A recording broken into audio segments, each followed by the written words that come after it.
Hello दोस्तों, कैसे हैं सभी लोग। दोस्तों जैसे कि हम डीएड SCMR का प्रैक्टिकल पार्ट कर रहे हैं, तो आज हम कराएंगे प्रैक्टिकल पार्ट 3।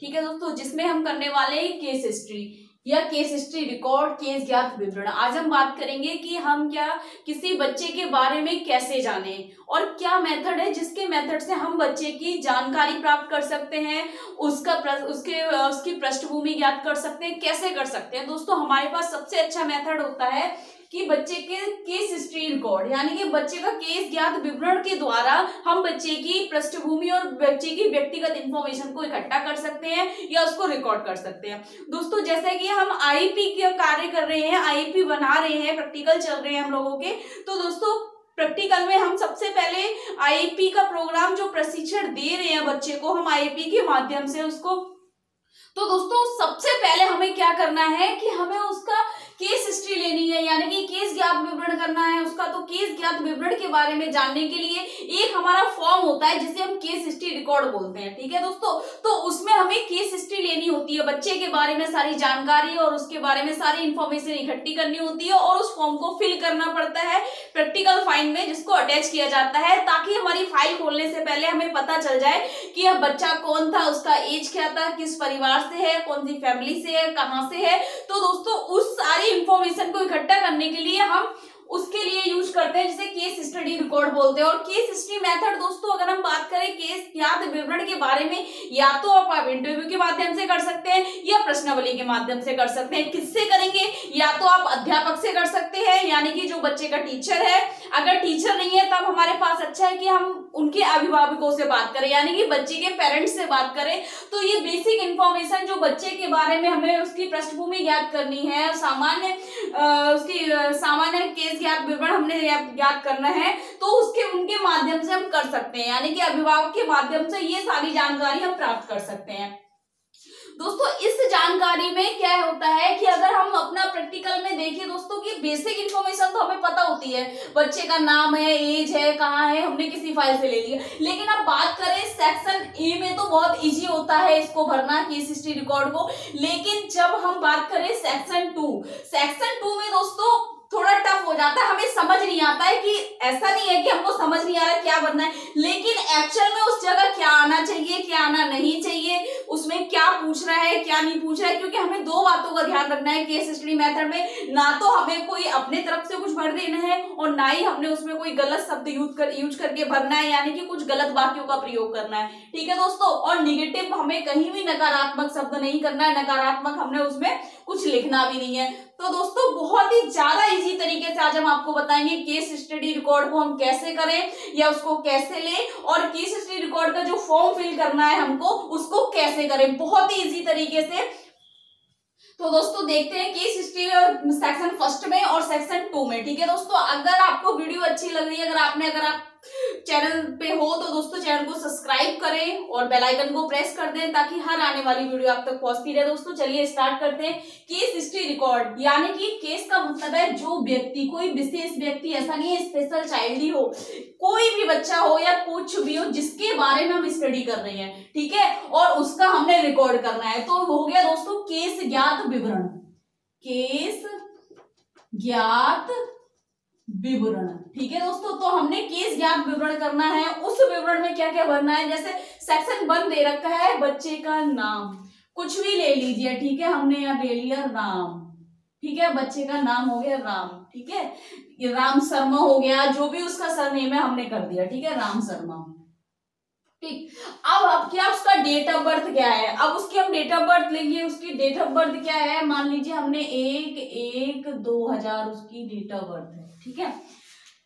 उसका जेंडर क्या है, उसमें एक ऑप्शन दे रखा होता है लिंग, यानी कि मेल है, फीमेल है, लड़का है, लड़की है, क्या है, तो हमने कर दिया मेल। ठीक, अब आयु, उसकी आयु कितने एज का है, जैसे कि 1/1/20 दे रहा है तो हम कह देंगे वो पूरा 20 है, यानी कि 20 वर्ष।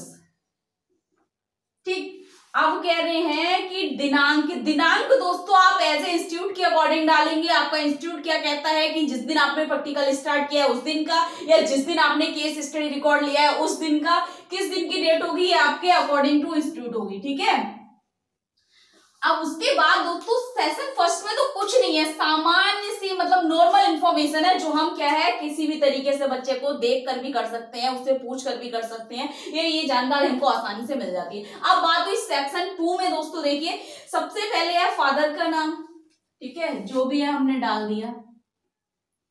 फिर है मदर्स नाम, यानी कि मदर्स नेम हो गया, माता का नाम XYZ जो भी है डाल दिया हमने। उसके बाद आता है फादर ऑक्यूपेशनल, यानी कि पिता का व्यवसाय क्या है दोस्तों, यानी कि जो बच्चे के पिता है क्या करते हैं, तो उनका हमने यहाँ व्यवसाय डाल देना है, लाइक फार्मर है, ठीक है, फार्मर है वो। अब हमने क्या है मदर्स ऑक्यूपेशनल, यानी कि माता का व्यवसाय क्या है, माता हाउस वाइफ है,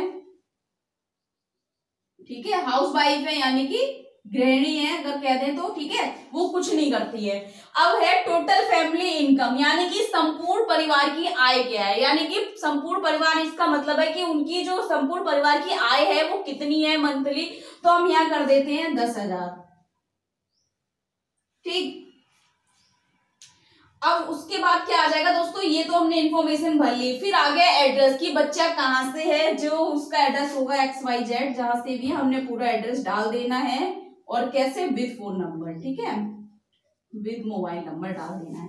अब आ गया दोस्तों मेन क्या होता है, हमें कुछ ऐसे जो पॉइंट है हमें समझ नहीं आता उसमें करना क्या होता है, तो वो मेन पॉइंट देख लीजिए। ये कुछ ऐसे पॉइंट्स हैं जहां पर हमें समझ नहीं आता कि करना क्या है।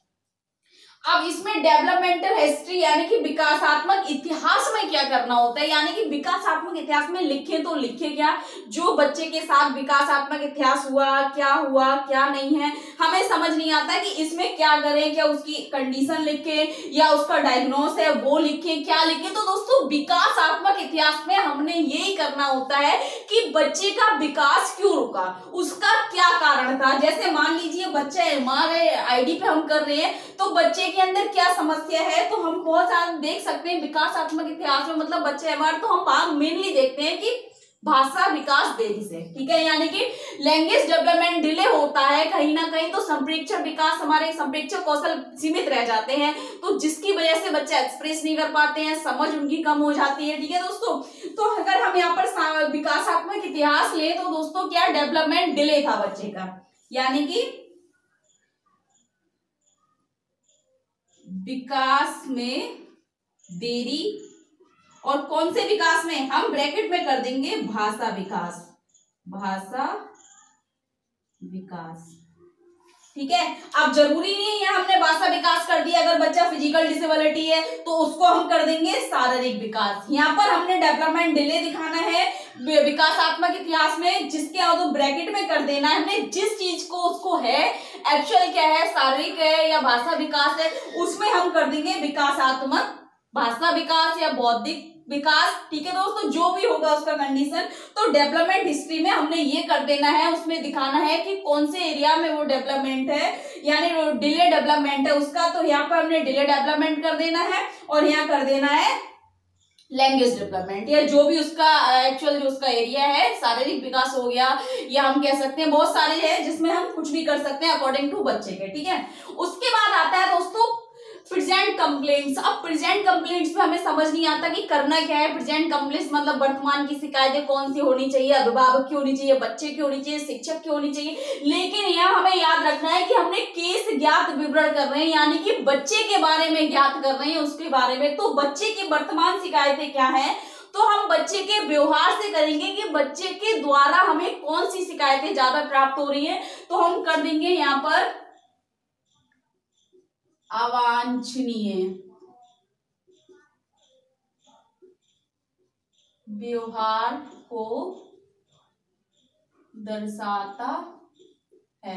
अब अवांछनीय व्यवहार को दर्शाता है, प्रॉब्लम बिहेवियर कर रहा है, तो दोस्तों उसका कौन सा है, यानी कि उसका जब उसमें लिखा है अवांछनीय व्यवहार को दर्शाता है, वर्तमान शिकायतें आ रही हैं, अब कौन सा कर रहा है, उस व्यवहार को हम क्या करेंगे, ब्रैकेट में कर देंगे, ठीक है दोस्तों। समस्यात्मक व्यवहार कौन सा कर रहा है, यानी कि कौन सा समस्यात्मक व्यवहार है जो स्वयं को घातक हो, दूसरों को घातक हो, ऐसा कौन सा असामाजिक व्यवहार है, तो उस एक व्यवहार को हम ब्रैकेट में लिख देंगे। अवांछनीय व्यवहार ले लिए हमने वर्तमान शिकायतें आ रही हैं उसकी, ठीक है। उसके बाद आता है दोस्तों इम्यूनाइजेशन हिस्ट्री, यानी कि टीकाकरण इतिहास में अब क्या लिखे, तो टीकाकरण इतिहास में टीकाकरण के बारे में नहीं लिखना होता है, टीकाकरण इतिहास में हमने वो लिखना है क्या बच्चे को समय पर टीकाकरण की डोज मिली है या नहीं मिली है, या नहीं मिल पाई है, नहीं मिल पाई तो क्यों नहीं मिल पाई। दोस्तों अगर वह समय पर हुआ है तब तो हम कर देंगे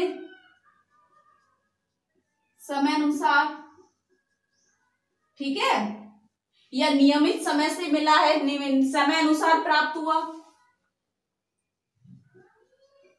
हुआ है, ठीक है। अगर आपको पता नहीं है या नहीं, उनको उनके माता पिता को भी पता नहीं है क्या रीजन रहा, तब हम लिख सकते हैं ज्ञात नहीं, ठीक है दोस्तों। अगर नहीं प्राप्त हुआ तब भी हम लिख देंगे अनियमितता, यानी कि यहाँ पर हम कर देंगे इसकी जगह अनियमितता,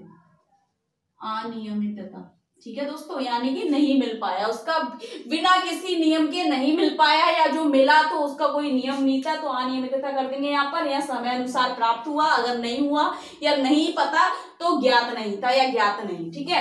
उसके बाद आता है दोस्तों मेडिकल हिस्ट्री। अब मेडिकल हिस्ट्री में क्या करना है दोस्तों, मेडिकल हिस्ट्री में पहले तो हम सोचते हैं कि बच्चे को सर्दी है, जुकाम है, बुखार आ रहा है, क्या बुखार, इसमें ये सब नहीं करना है। मेडिकल हिस्ट्री में हमें पता है उसका डेवलपमेंट डिले है, तो डिले डेवलपमेंट के हमारे कई सारे कॉजेज होते हैं, ठीक है।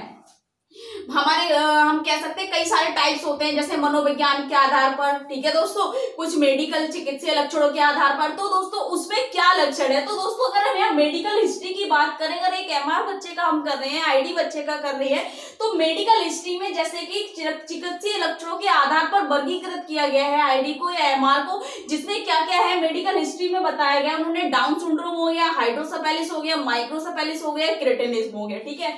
तो यहाँ पर हम कर देंगे डाउन सिंड्रोम, यानी कि उसका जो मेडिकल हिस्ट्री है वो क्या है, बच्चा डाउन सिंड्रोम है, ठीक है। मेडिकल हिस्ट्री में हमने वो सारी चीजें देनी होती हैं, ये नहीं देना होता है कि सर्दी है, जुकाम है, हमें पहले तो समझ ही नहीं आता है कि चिकित्सीय इतिहास में हमने लिखना क्या है। तो चिकित्सीय इतिहास उसका वो हो गया जो उसकी कंडीशन से रिलेटेड, उसको एक्चुअल में क्या उसकी कंडीशन है, ठीक है। उसके बाद आता है प्रीनेटल, यानी कि वो पूछ रहे हैं प्रीनेटल के समय पर कोई समस्या है या नहीं, तो यहाँ हम नहीं कर देंगे, ठीक है। उसके बाद आ जाएगा दोस्तों नेटल एंड न्यूनेटल, प्रसव के समय और प्रसव के बाद, यानी कि प्रसव के समय माता को या बच्चे को कोई दिक्कत हुई या उसके बाद बच्चे को क्या दिक्कत हुई। तो दोस्तों यहाँ पर आ जाएगा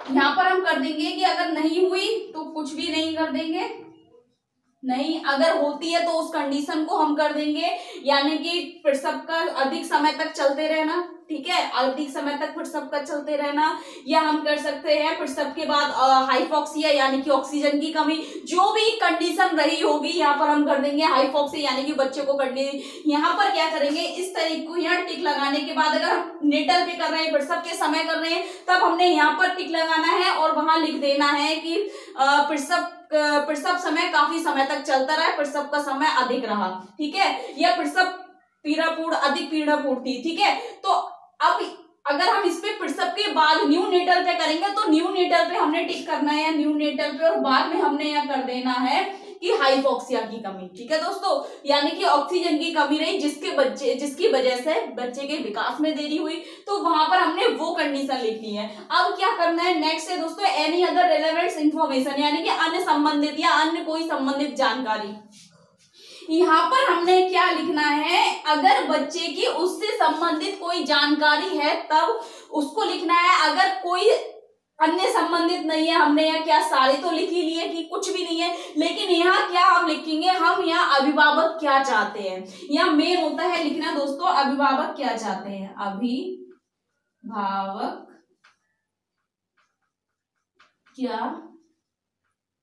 चाहते हैं, किससे, बच्चे से, यानी कि वे बच्चे से क्या एक्सपेक्टेशन है उनकी, और बच्चे को क्या चाहते हैं, बच्चे को क्या सिखाएं क्या नहीं सिखाएं, उनकी क्या आशाएं हैं बच्चे से। तो एनी अदर रेलेवेंट इंफॉर्मेशन में हम वो सारी चीजें लिख सकते हैं कि वे बच्चे से क्या चाहते हैं, क्या आशा रखते हैं, और क्या कराना है क्या नहीं कराना है। तो यहाँ पर हमने अभिभावक के बारे में लिखना है, अभिभावक बच्चे से क्या चाहते हैं। ठीक है दोस्तों, बस इतना ही करना होता है हमने केस हिस्ट्री में। केस हिस्ट्री फॉर्म दोस्तों मैंने बिल्कुल इसको इस तरीके से आपको समझाया है। आप अपनी फाइल के प्रैक्टिकल फाइल में देखेंगे तो आपको यही सारे पॉइंट्स मिलेंगे जिसमें आपने लिखना है। बस हमने ध्यान क्या रखना है, बच्चे की कंडीशन कौन सी है, और बच्चे के कंडीशन के अनुसार ही हमने उसके मेडिकल हिस्ट्री या इम्यूनाइजेशन या फिर पेरेंट प्रेजेंट कंप्लेंट्स हो गई, या फिर हम कह सकते हैं ये सारी चीजें लिखनी है। आपको यहाँ से ध्यान देना है बच्चे की कंडीशन से कि कंडीशन के अनुसार आपने ये कैसे भरना है, क्योंकि यहाँ तक तो बहुत ही इजी होता है, कोई भी कर लेगा पूछ के। ठीक है दोस्तों, अगर इसमें आपको कुछ समझ नहीं आ रहा है, कुछ डाउट लग रहा है तो कमेंट बॉक्स में जाके कमेंट करें, ज्यादा से ज्यादा वीडियो लाइक करें, चैनल को सब्सक्राइब करें। दोस्तों बार बार मैं आपको कह रही हूँ, अगर आपका कोई क्वेश्चन है तो कमेंट बॉक्स में मुझे क्वेश्चन दे, 110% आपका आंसर मैं आपको कराऊंगी। Thank you so much.